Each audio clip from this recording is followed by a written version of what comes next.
تو ارسطو کے فلسفے بھی آئے اس میں، اور ارسطو نے بہت سارے فیلڈس میں کام کیا تھا، ایرسٹاٹل ہم سب جانتے ہوں گے۔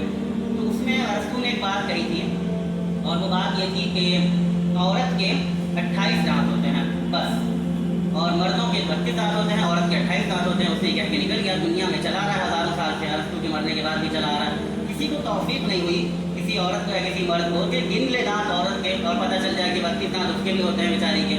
مطلب یہ کہ دیکھیے مسلمانوں نے کہا کہ نہیں یہ بات تو غلط ہے، یہ فوراً بتا دیا کہ نہیں ایسا نہیں ہے۔ تو یہ اور اس طرح کی بہت سی غلطیاں پتہ چلی، تو علوم کو جمع کیا۔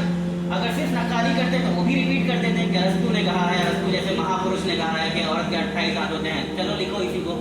لیکن انہوں نے صرف حاصل نہیں کیا علوم کو، بلکہ علوم کو حاصل کرنے کے بعد اس کا تنقیدی جائزہ لیا، کریٹیکل انالیسس کیا اس کا، اور یہ جائزہ اور کریٹیکل انالیسس کے ذریعے انہوں نے یہ بات طے کی کہ کیا بات صحیح ہے کیا بات غلط ہے۔ انہوں نے کہا ارسطو فلاں فلاں بات صحیح کہتا ہے لیکن یہ والی بات اس کی غلط ہے۔ تو یہ جو تنقیدی جائزہ کر کے انہوں نے پھر یہ جائزہ لیا، صحیح غلط بات کو چھانٹا، صحیح بات کو ڈیولپ کیا، غلط بات کو ریجیکٹ کر دیا، اور پھر اپنی طرف سے نئے علوم پیش کیے، نئی ڈسکوریز پیش کی، نئے کنٹریبیوشن پیش کیے، اور اس طرح سے علم کے میدان میں ہم آگے بڑھے۔ آج بھی دیکھا جائے تو کرنے کا کام یہی ہے۔